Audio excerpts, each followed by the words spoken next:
berbeda gitu ya.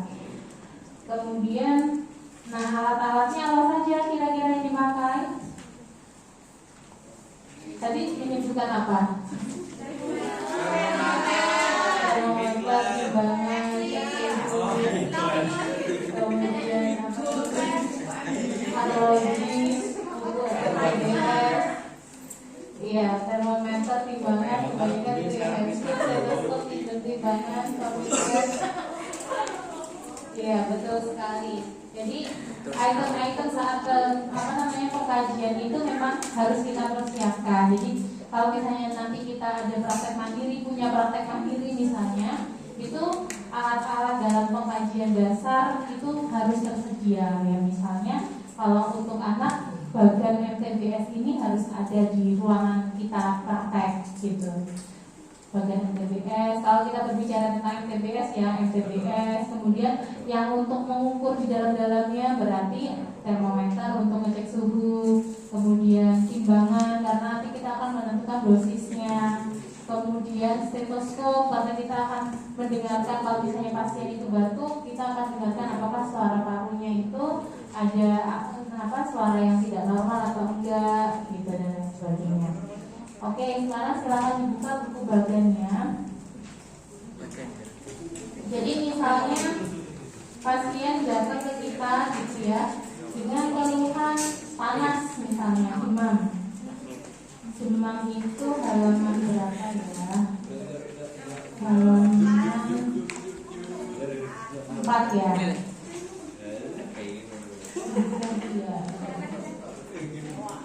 Oke, halaman 4. Nah, silakan dibuka di bagiannya halaman 4.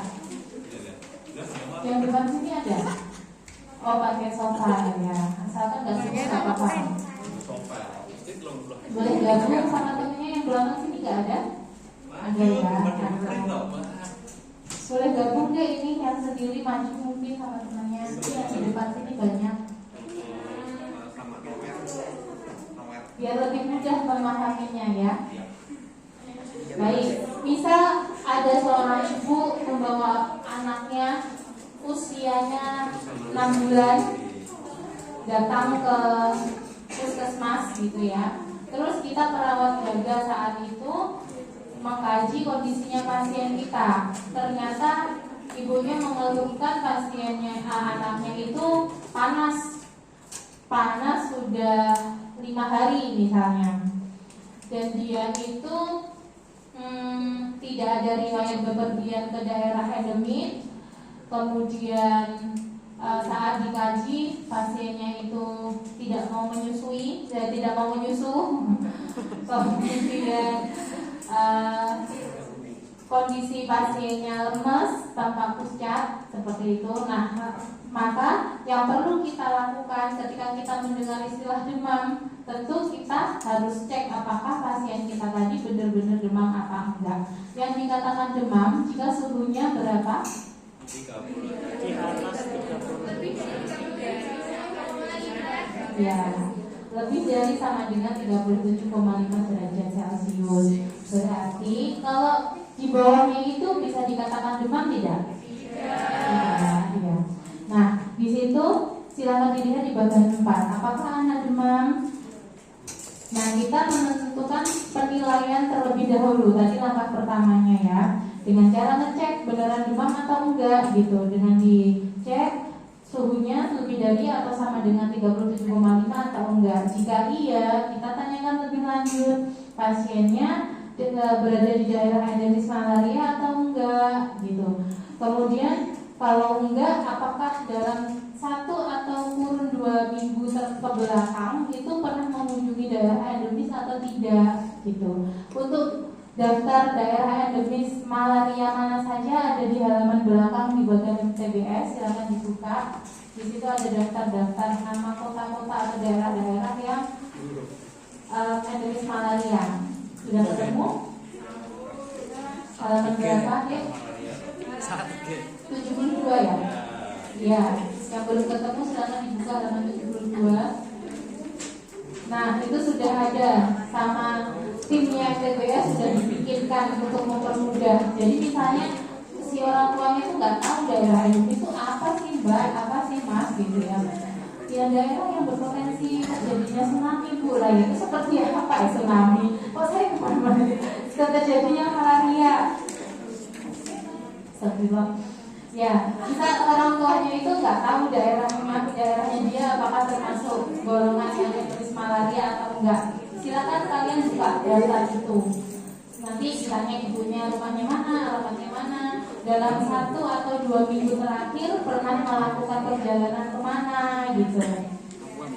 Nah, jika tidak melakukan perjalanan kemanapun, dan misalnya melakukan perjalanan tidak tergolong dari wilayah yang berpotensi malaria itu, kita lakukan pengajian yang selanjutnya. Tanyakan sudah berapa lama anak demam. Jadi bagiannya itu kita ikutin. Jika lebih dari 7 hari, apakah demamnya itu terjadi selama setiap hari, ataukah di waktu-waktu tertentu saja, misalnya malam hari saja, kalau pagi nggak demam, nah itu perlu ditanyakan. Kemudian, apakah pernah menderita malaria sebelumnya atau minum obat malaria, itu perlu kita tanyakan. Kalau tidak, ya jawab aja tidak. Kalau iya, nanti akan ada pengamatan selanjutnya. Kemudian ditanya, apakah dalam kurun waktu 3 bulan terakhir itu pernah sakit campak? Nah gitu. Kalau misalnya ibunya tidak tahu sakit campak itu yang seperti apa ya Mbak gitu, di bagian sebelah kanannya itu ada penjelasannya. Lihat dan periksa. Jadi selain kita tadi wawancara, kita juga harus validasi dengan pasien kita langsung. Jadi lihat pasien kita apakah ada laku kuduk atau tidak, ada tanda-tanda demam oleh bakteri atau tidak. Seperti apa itu tanda-tandanya? Itu kan ada tanda bintang 2 ya di bawah di footnote-nya itu. Tanda bintang 2, tanda-tanda demam oleh bakteri antara lain luka pada mulut, pembengkakan, kemerahan pada kulit, nyeri perut bawah, atau nyeri saat buang air kecil. Nah, jika pasien itu ada salah satu tanda-tanda dari infeksi bakteri itu, berarti kemungkinan asumsi kita panasnya pasien itu disebabkan oleh kondisi bakteri itu, terinfeksi, gitu ya. Selanjutnya kita cari. Kita lihat, kita periksa apakah pasien kita itu ada tanda-tanda campak atau enggak. Nah misalnya, apakah ada ruam kemerahan di kulit, kemudian terdapat salah satu tanda misalnya batuk, pilek, mata merah atau tidak gitu. Jika iya, pengkajian kita lanjutkan ke kotak yang di bawahnya itu. Jika anak menderita campak sampai sekarang atau dalam 3 bulan terakhir, lihat di dalam mulutnya apakah ada luka, apakah dalam dan luas, adakah nanah pada mata atau ada kekeruhan pada kornea. Itu silakan diamatin. Tapi kalau misalnya jika tidak ditemukan tanda-tanda campak, kita menuju ke pengajian yang selanjutnya. Jadi misalnya tadi daerah endemis dia bukan, daerah pernah bepergian ke daerah endemis malaria juga enggak, kemudian akibat tanda-tanda infeksi juga enggak, kemudian kira-kira panas yang disebabkan oleh campak itu juga enggak gitu. Kita cari tahu kan kenapa tadi kok bisa demam tinggi gitu. Dilihat silakan halaman selanjutnya. Klasifikasi demam untuk demam berdarah Dengue. Nah, kemungkinan pasien kita bisa aja karena tadi semuanya enggak, bisa aja dia kena DBD gitu ya. Dengan cara kita kaji demamnya itu tadi sudah berapa hari. Kita tanya demamnya 2-7 hari atau enggak. Jika iya, kita boleh berasumsi dulu, oh kira-kira ini penyebabnya gitu ya. Tapi kita lakukan pengkajian selanjutnya lagi. Tanyakan apakah demam itu mendadak tinggi dan terus menerus, apakah muncul bateki atau tanda bintik kemerahan di kulit, atau adanya perdarahan di hidung, di gusi misalnya. Terus tanyakan apakah anak muntah, jika iya seberapa sering, apakah muntahnya dengan darah atau warnanya pekat seperti kopi. Karena terkadang bleeding itu tidak berupa merah darah aja gitu ya, bisa aja berwarna kehitaman. Jadi yang keluar itu memang sudah darah yang berwarna hitam. Begitupun saat BAB itu biasanya fesesnya pun warnanya bisa pekat hitam gitu, tidak terlalu merah segar. Nah kalau misalnya ada tanda-tanda ada kemerahan atau tanda hitam, itu menandakan ada perdarahan gitu. Itu perlu diwaspadai kalau misalnya dia benar-benar DBD, karena kondisi yang demam berdarah itu nilai apanya yang turun?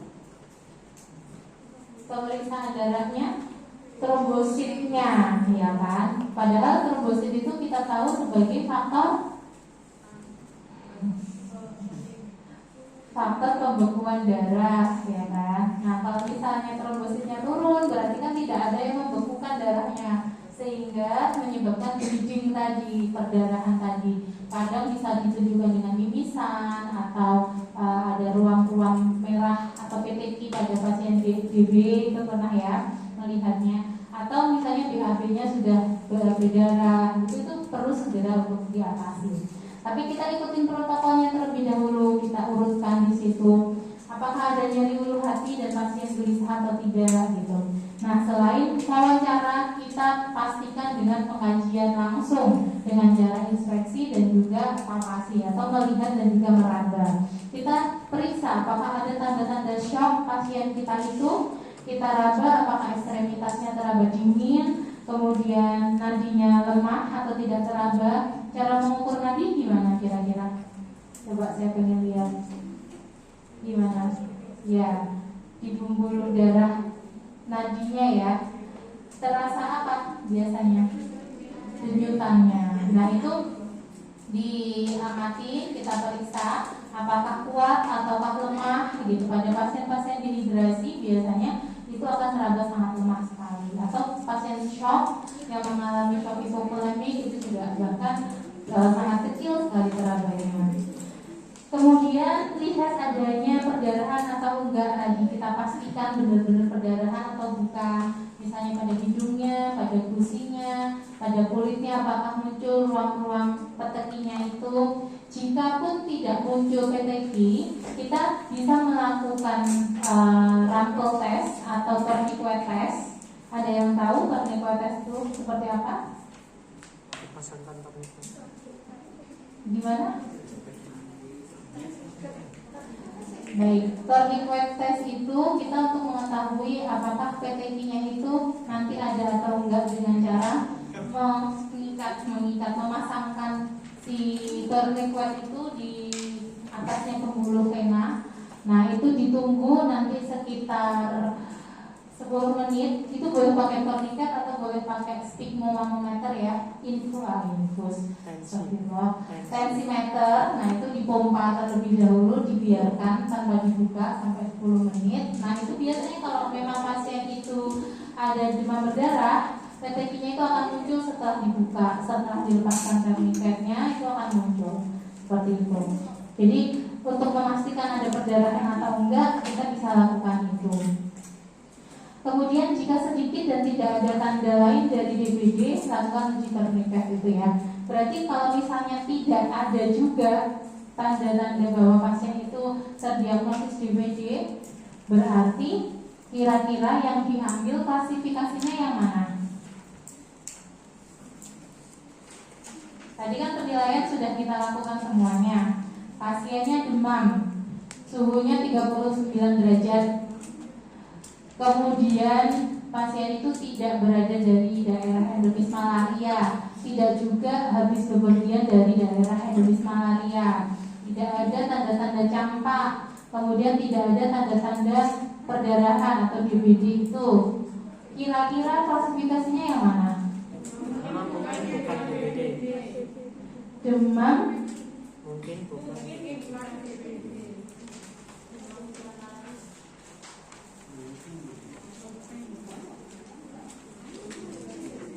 Oke, bisa di situ atau kita lihat caranya dengan melihat klasifikasi dari segala penilaian demam ini tadi ya. Bisa endemis malaria atau non endemis malaria atau campak maupun DBD. Dan kita lihat gejalanya. Nah, di situ yang cocok untuk pasien kita tadi yang mana kira-kira? Jadi kan yang untuk endemis malaria bukan ya? coret itu. Kemudian yang non endemis malaria mungkin nggak? Mungkin, karena dia tidak berada di daerah endemis tadi kan. Jadi kemungkinan klasifikasinya non endemis malaria dan tidak ada riwayat bepergian ke daerah malaria. Kemungkinannya ada dua, yaitu penyakit berat dengan demam atau demam bukan malaria. Kita lihat tanda gejalanya, apakah ada tanda bahaya umum seperti kaku kudu. Kalau ada, berarti dia tergolong penyakit dengan demam. Kalau misalnya tidak ada, berarti demam bukan malaria. Paham sampai sini? Paham ya? Oke, selanjutnya tadi ada yang menyebutkan klasifikasi DBD, demam mungkin bukan DBD, gitu ya.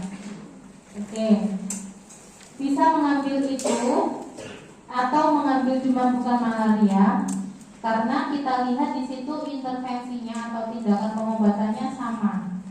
Ya, jadi yang di bold, yang cetakan bertulis tebal itu adalah yang penting gitu, yang prioritas untuk dilakukan. Jadi berikan 1 dosis paracetamol untuk demam ketika suhunya 30 derajat Celcius. Sama seperti yang di demam bukan DBD tadi. Beri dosis pertama paracetamol jika demamnya tinggi, yaitu lebih dari sama dengan 38,5 derajat Celcius. Tidak boleh dari golongan salisilat ataupun ibuprofen, karena dia ada anti inflamasinya juga. Karena pasien ini baru panas aja, jadi yang kita berikan antipiretik saja gitu. Dari sini paham? Sampai tahap 3 paham ya? Baik. Berarti kita tadi sudah menentukan klasifikasinya. Kita sebut aja dia demam bukan malaria gitu ya. Dan kita harus memberikan 1 dosis paracetamol jika demamnya itu 38,5 ke atas.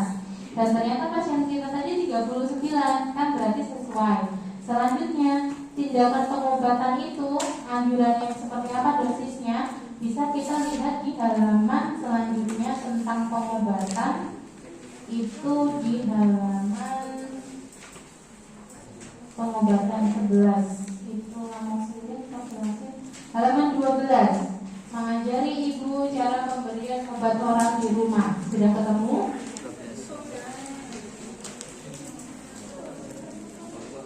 Ngantuk ya?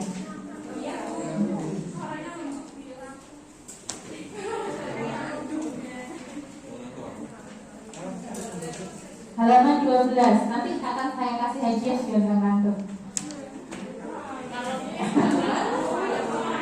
Ya.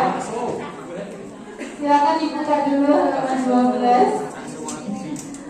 Nah, di situ mengajari ibu cara pemberian obat oral di rumah, bagaimana caranya. Kita kan tadi disuruh menganjurkan memberikan pengobatan paracetamol jika suhunya lebih dari 38,5 atau sama dengan itu. Nah, pengobatan ini, protokol pengobatan ini bisa diberikan jika pasiennya demam atau sakit telinga. Jika pasiennya itu menderita sakit telinga, bisa diberikan ini juga. Boleh cuci muka dulu dong, yang ini, yang ngantuk. Boleh, silakan. Semua mau cuci muka juga boleh, silakan. Wudhu aja sekalian bersama-sama. Iya, boleh silakan.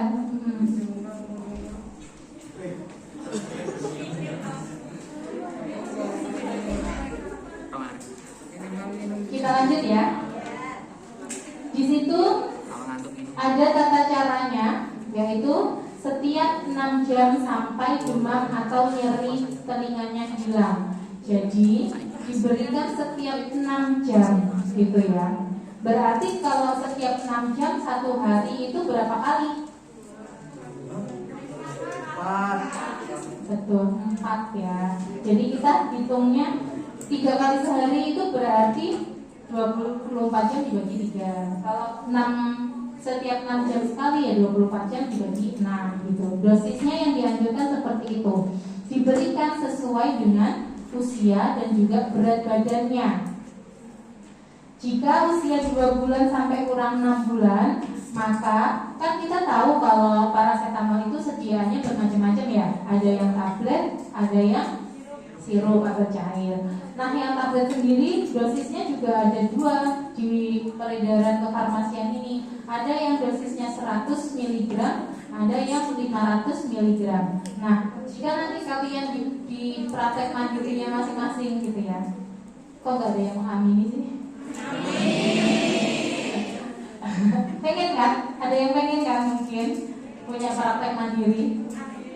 Ya, boleh diaminin. Nah, jika nanti kalian di praktek mandirinya itu menyediakan obat paracetamol yang dosisnya 500 miligram, itu saat usia bayi 2 bulan sampai kurang dari 6 bulan yang dianjurkan pada kondisi seperti tadi yaitu 1/8-nya obat paracetamol yang memiliki dosis 500 mg.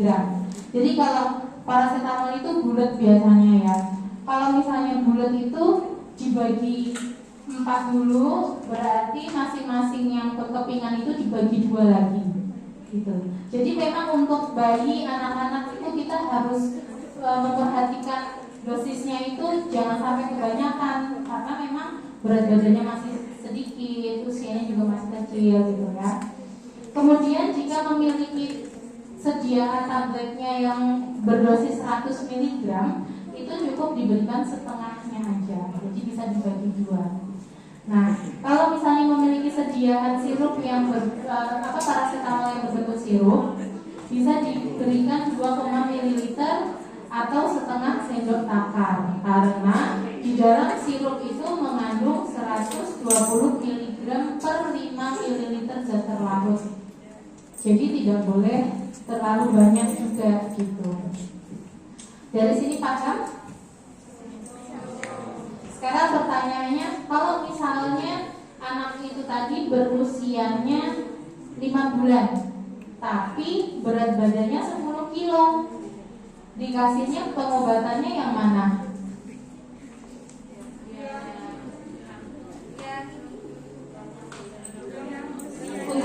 Untuk sediaan tablet 500 mg misalnya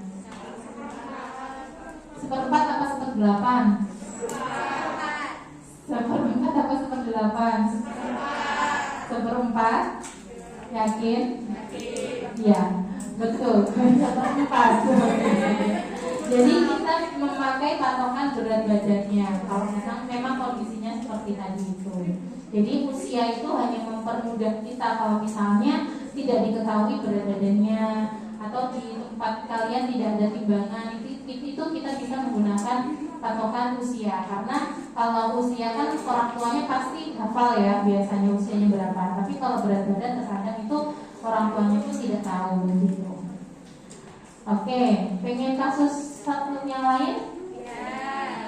Misalnya diare mungkin ya yang sering ya. Itu silakan dibuka bagian diare halaman 3.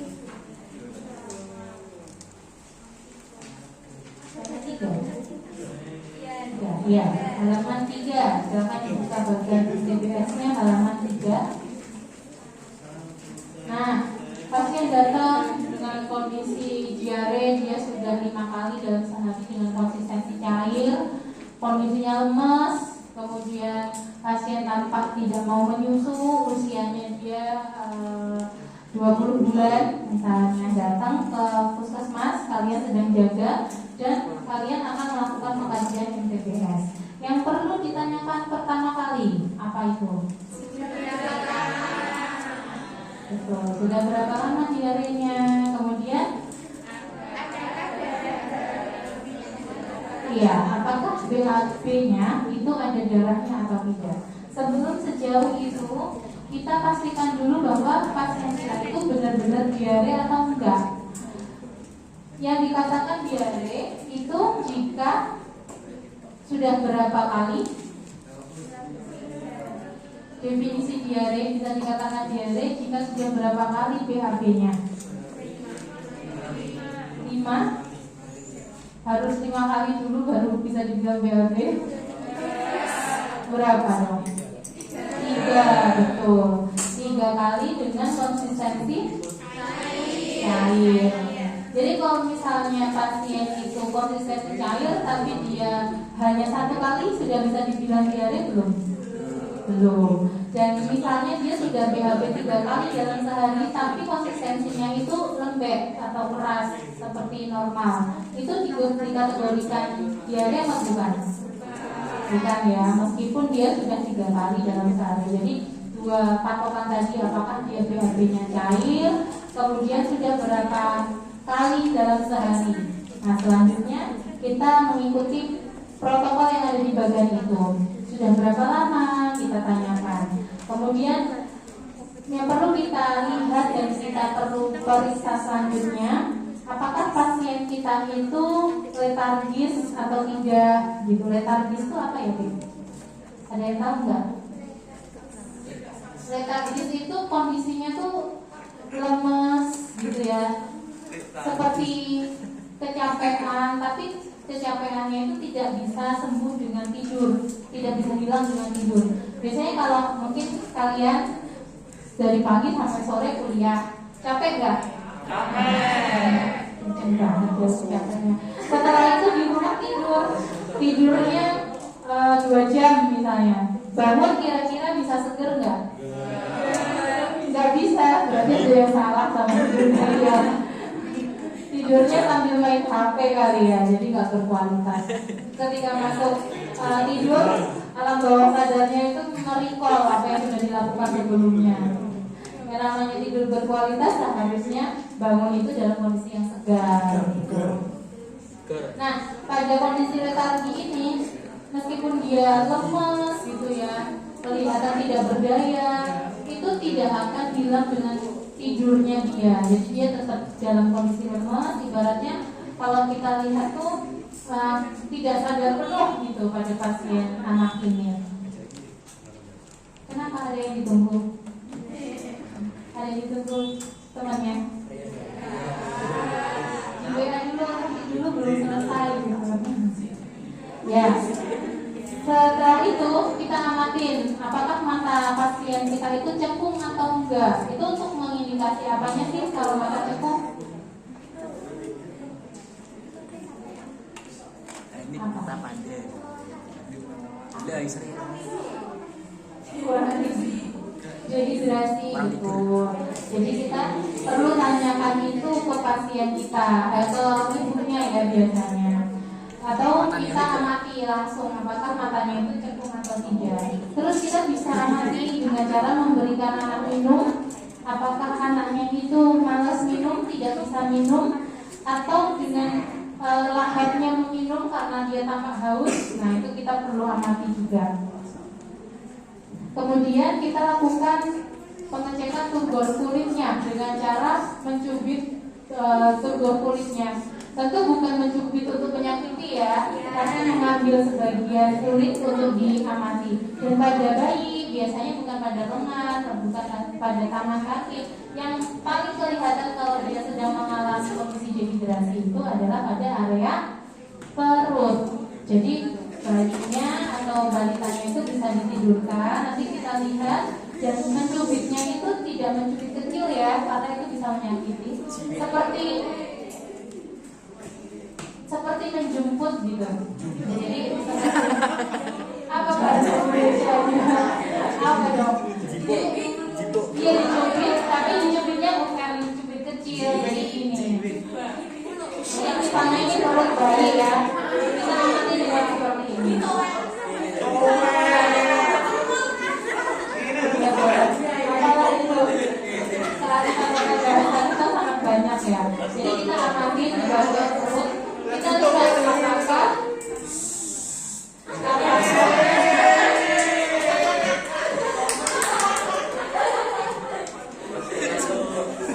ya, apakah turgor kulitnya itu kembali cepat atau lambat dengan melihat detikannya berapa. Kalau kita, insya Allah kita sehat ya semuanya ya. Alhamdulillah. Ada yang dehidrasi mungkin baru puasa berapa jam enggak lah ya kalau dehidrasi. Biasanya kalau orang normal itu ketika dicubit itu akan kembali cepat atau kurang dari 2 detik. Tapi kalau orang dengan dehidrasi itu akan kembalinya lambat sekali.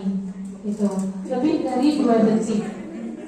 Dan bahkan lipatan urinnya itu tetap seperti itu, seperti cubitan kita tadi. Nah, kemudian kita lihat klasifikasinya. Jika pasien kita tadi menunjukkan adanya tanda-tanda dehidrasi, di situ ada kemungkinan 3 klasifikasi penyakit. Yang pertama, diare dengan dehidrasi berat. Kemudian diare dehidrasi ringan atau sedang, dan diare tanpa dehidrasi. Dengan melihat gejalanya yang mana.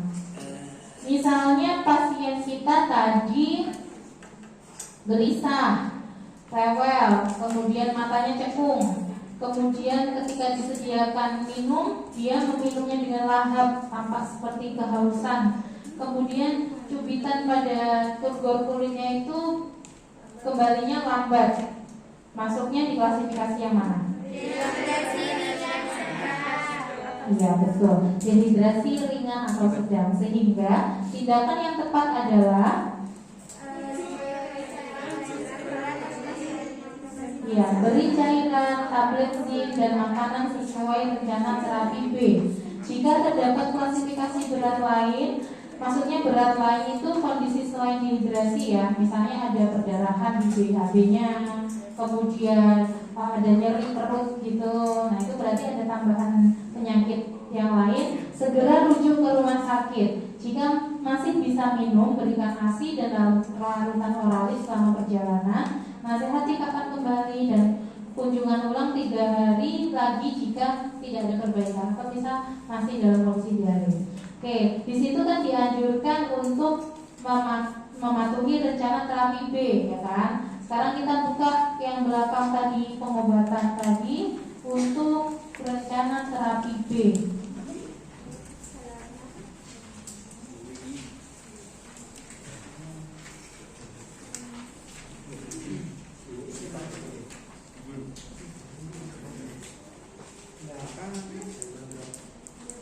Berapa yang sudah ketemu?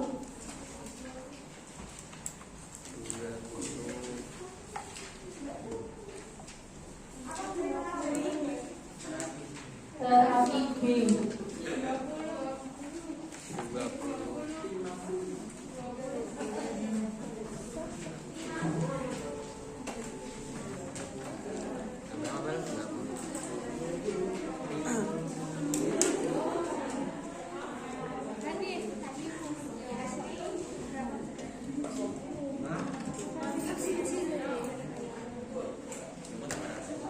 Bab siji nih. Iya.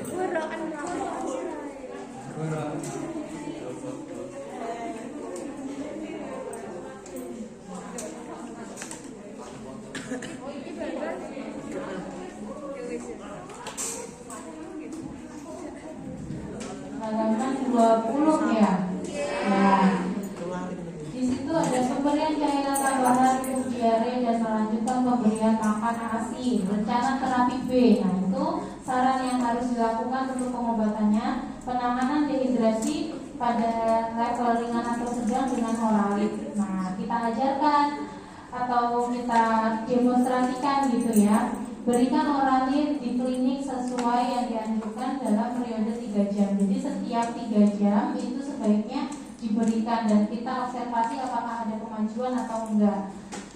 Tentukan jumlah oralit pada 3 jam pertama dengan syarat misalnya usianya kurang dari 4 bulan dengan berat badan kurang dari 6 kilo. Jumlah oralit yang seharusnya diberikan adalah 200 sampai 400 cc. Tadi pasien kita berapa umurnya? 20 bulan ya. Berarti ada di rentang 1 sampai kurang dari 2 tahun ya. Dengan berat badan segitu, jumlah yang disarankan adalah 700 sampai 900 cc. Oke. Nah, untuk 3 jam pertama yang perlu dilakukan yaitu jumlah oralit yang diperlukan dengan cara berat badannya dalam kilo dikali 75 ml. Misalnya tadi berat badan pasien itu 11 kilo, maka berapa jumlah oralit yang dibutuhkan? Berapa?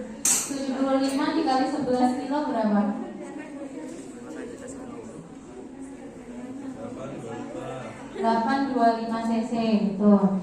Nah, berarti kan sesuai ya dengan anjurannya, kan tadi anjurannya 700 sampai 900.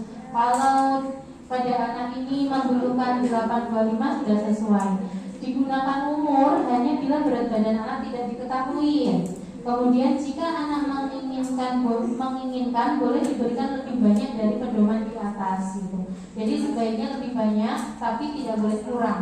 Untuk anak yang berumur lebih kurang dari 6 bulan yang tidak bisa menyusu, berikan juga 100 sampai 200 ml air matang selama periode ini. Nah, ini untuk 3 jam pertama yang perlu kita berikan kepada pasien kita. Berarti pada pasien kita tadi diberikan cairan oralin sebanyak 825 atau lebih gitu.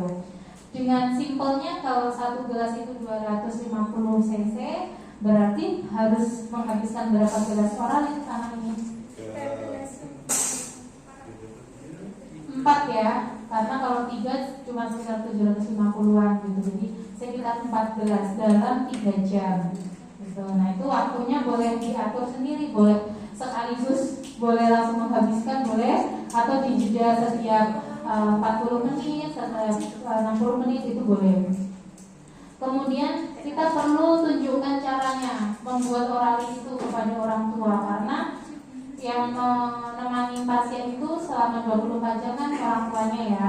Kita ajarkan dengan cara minum sedikit-sedikit tapi sering dengan menggunakan cangkir. Kemudian jika anak muntah tunggu 10 menit, kemudian berikan lagi lebih lambat. Lanjutkan ASI selama anak mau. Bila kelopak mata muntah, hentikan pemberian oralin dan berikan air masak atau ASI. Nah, caranya memberikan di sini tidak ada ya, berarti disarankan untuk menggunakan tablet serbuk oralin yang sudah tersedia. Tapi itu pun perlu dimodifikasi dengan kita membuat sendiri larutan garam dan gula, itu bisa diedukasikan ke pasien kita. Begitu.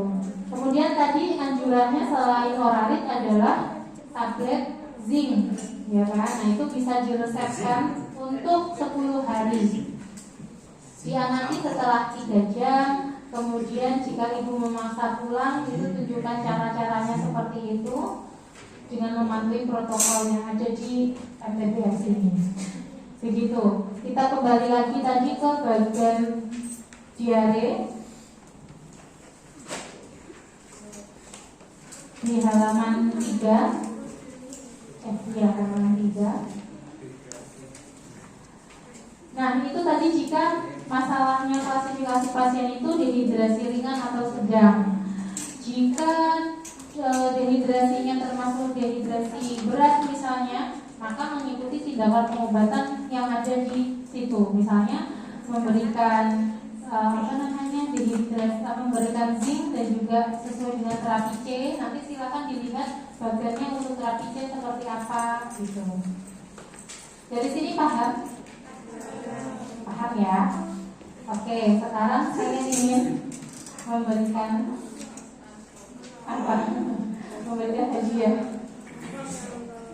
Ini bisa remote-nya di mana ya? Oh, dari situ.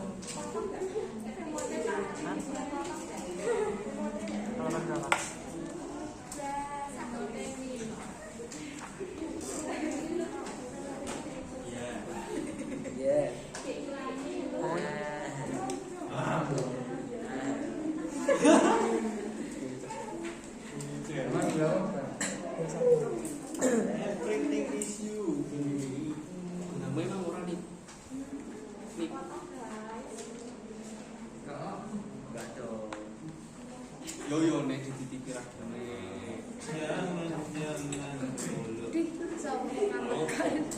Dititipi ragane.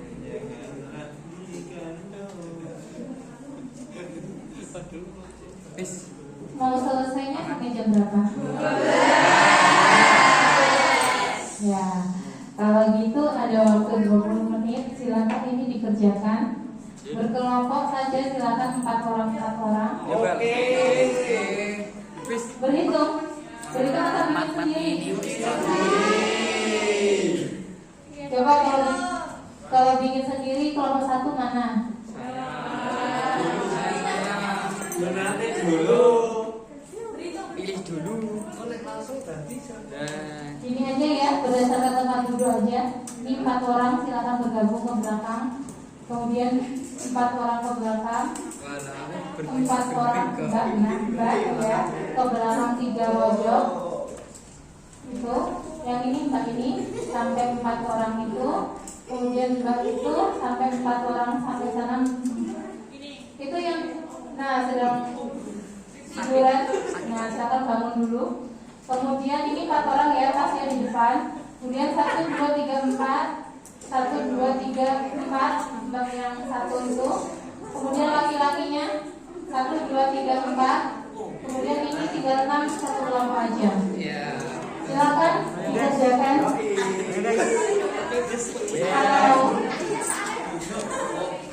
Kalau ingin pulang cepat berarti mengerjakannya juga harus cepat. Ya, saya mengikuti. Silakan.